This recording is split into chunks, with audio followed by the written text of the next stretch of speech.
Today we discuss about magnetization and magnetic intensity. हम जानते हैं कि अर्थ में से कई तरह के एलिमेंट और कंपाउंड मिलते हैं और साथ साथ में हम लेबोरेटरी में इंडस्ट्री में सिंथेसाइज करके कई एलॉय कंपाउंड और इवन एलिमेंट भी बना सकते हैं। अगर हम ये सभी कंपाउंड एलिमेंट को सभी मटेरियल को अगर मैग्नेटिक प्रॉपर्टी के बेज पर क्लासिफाई करना चाहे तो हमें मैग्नेटिक प्रॉपर्टी के बेज पर सभी मटेरियल को क्लासिफाई करने के लिए उसकी कुछ कैरेक्टरिस्टिक की ज़रूरत पड़ती है। आज के लेक्चर में हम ऐसी कैरेक्टरिस्टिक या ऐसे certain term like magnetization, magnetic intensity के बारे में डिस्कस करेंगे। हम जानते हैं कि जब इलेक्ट्रॉन न्यूक्लियस के अराउंड रिवॉल्विंग करता है तो वो सर्कुलेटिंग करंट जनरेट करता है और वो सर्कुलेटिंग करंट एक मैग्नेटिक डाइपोल के रूप में बिहेवियर करता है, यानी कि इलेक्ट्रॉन एक मैग्नेटिक डाइपोल है। और अगर बल्क मटेरियल की बात करें तो उसमें सभी के सभी ये इलेक्ट्रॉन जो डाइपोल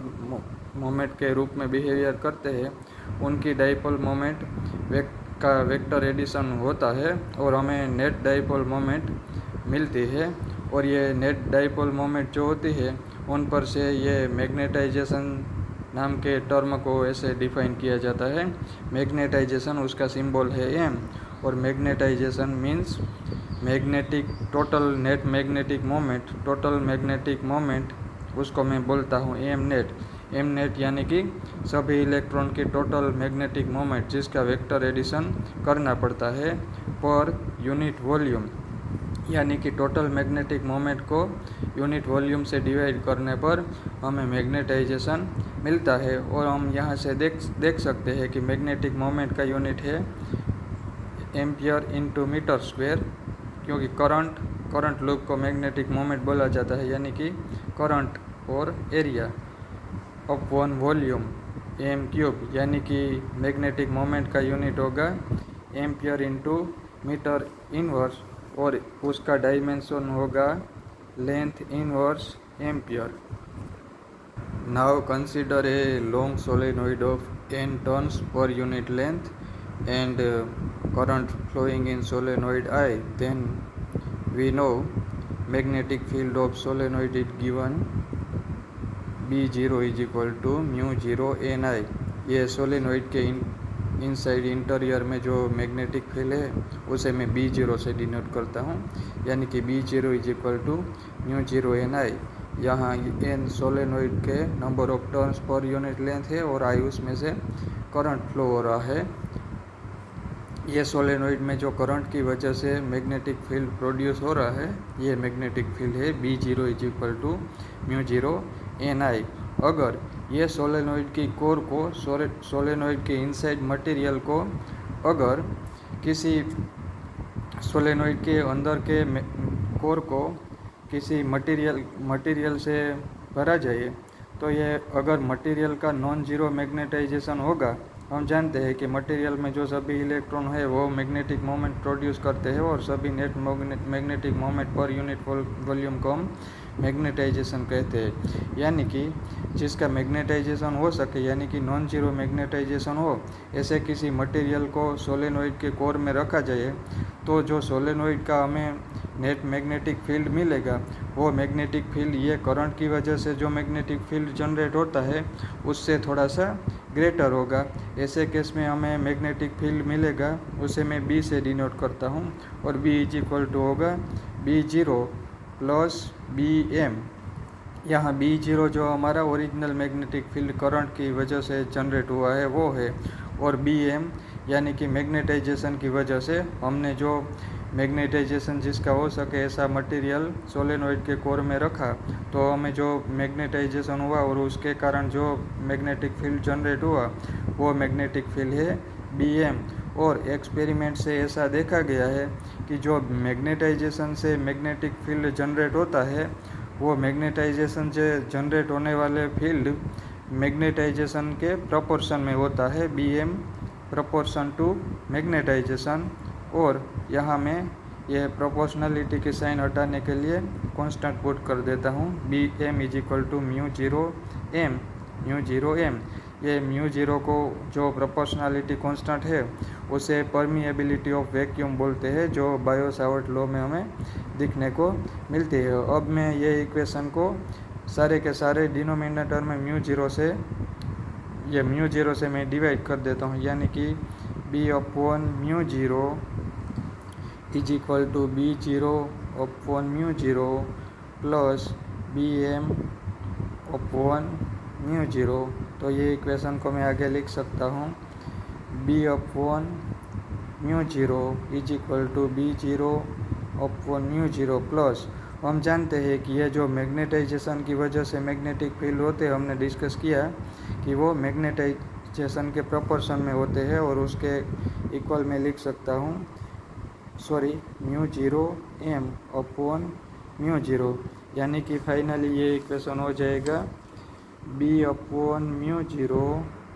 नेट मैग्नेटिक फील्ड है B is equal to B zero, current की वजह से जो मैग्नेटिक फील्ड जनरेट हुआ अपॉन म्यू जीरो प्लस यहाँ से म्यू जीरो कट, तो हो गया एम। अगर मैं ये जो रेशियो है B zero upon mu zero, B zero means magnetic field जो करंट की वजह से जनरेट हुआ,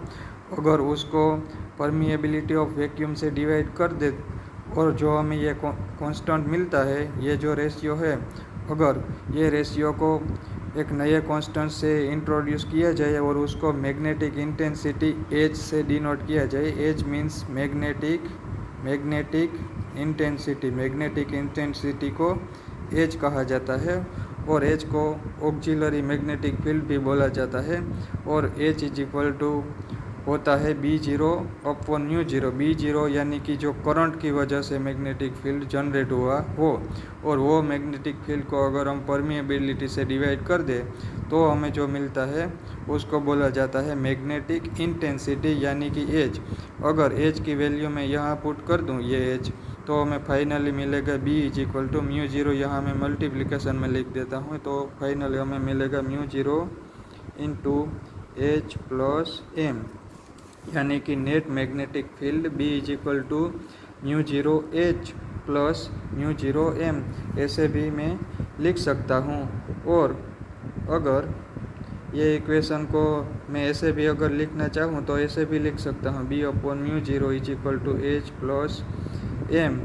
ऐसे भी मैं ये इक्वेशन को लिख सकता हूँ। अगर यहाँ से मैं ऐसे लिखूँ तो भी लिख सकता हूँ, H is equal to B upon mu zero minus M. ये हमने जो नया क्वांटिटी नई एंटिटी इंट्रोड्यूस की एच, ये एच के डायमेंशन मैग्नेटाइजेशन के सेम ही है, यानी कि इसके डायमेंशन मैग्नेटाइजेशन के सेम ही डायमेंशन है, और उसका यूनिट है एम्पियर इनटू मीटर इनवर्स। हमने मटेरियल का जो टोटल नेट मैग्नेटिक फील्ड है उसको दो भागों में डिवाइड कर दिया। पहला जो एक्सटर्नल फील्ड बोले तो भी चलेगा, एक्सटर्नल करंट की वजह से, एक्सटर्नल फैक्टर की वजह से जो हमें मैग्नेटिक फील्ड मिलता है वो मैग्नेटिक फील्ड को बोला जाएगा म्यू जीरो एच। और दूसरा magnetic field internal magnetic field, यानी कि जो मटेरियल को अपने आप जो मैग्नेटाइजेशन होता है, उनकी मैग्नेटिक मोमेंट जो होती है उनसे जो जनरेट होता है मैग्नेटाइजेशन, और उससे जो फील्ड मिलता है वो फील्ड। और ऐसा देखा गया है कि जो मैग्नेटाइजेशन से फील्ड जनरेट होता है वो भी एक्सटर्नल फैक्टर से इन्फ्लुएंस होता है, और ये जो मैग्नेटाइजेशन है वो मैग्नेटाइजेशन भी मैग्नेटिक इंटेंसिटी पर डिपेंडेड है। और m इज इक्वल टू ऐसा लिखा जा सकता है, m इज इक्वल टू ये जो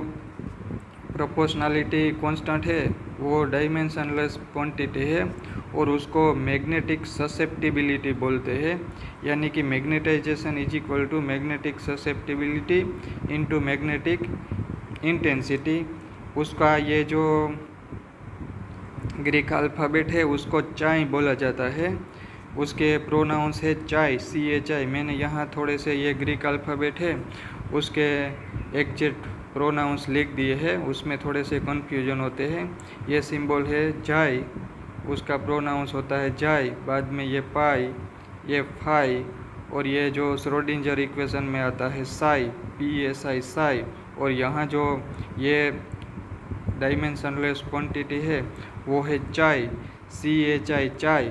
ये डायमेंशनलेस क्वांटिटी है। और मैग्नेटाइजेशन इज इक्वल टू होगा चाई इंटू एस। और यहाँ से मैं ये इक्वेशन को लिख सकता हूँ, total magnetic field B is equal to μ0H plus μ0M। और ये मैग्नेटाइजेशन को मैं लिख सकता हूँ चाई इंटू एस। यहाँ से मैं फाइनली लिख सकता हूँ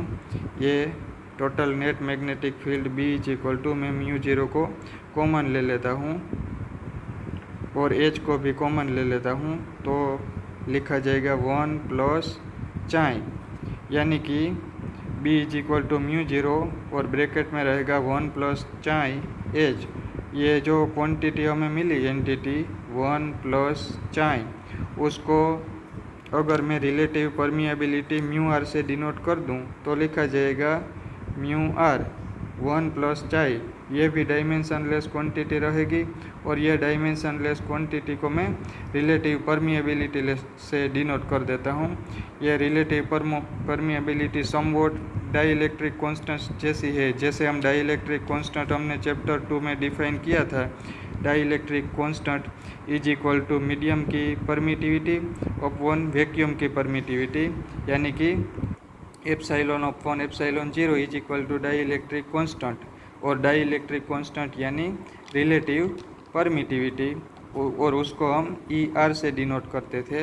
यहाँ मैंने 1 प्लस चाई को रिलेटिव परमिएबिलिटी से डिनोट कर दिया, तो फाइनली ये इक्वेशन बन जाएगा B इज इक्वल टू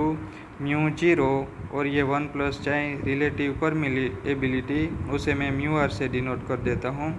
और H ये μ0 इंटू μr को मीडियम की परमिएबिलिटी बोला जाता है, यानी कि म्यू से मैं डिनोट कर देता हूँ, तो फाइनली मिलेगा μH, यानी कि मीडियम की permeability mu is equal to हमें मिलेगा μr इंटू μ0। यहाँ से मैं लिख सकता हूँ relative permeability μr is equal to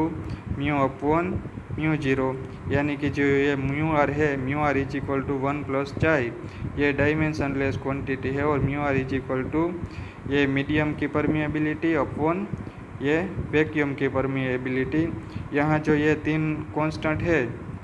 ये 3 क्वांटिटी चाई, म्यू और μr, ये तीनों इंटर रिलेटेड है और एक दूसरे पर डिपेंडेंट है। अगर एक क्वांटिटी हमारे पास है तो उसका यूज करके हम तीनों क्वांटिटी फाइंड कर सकते हैं।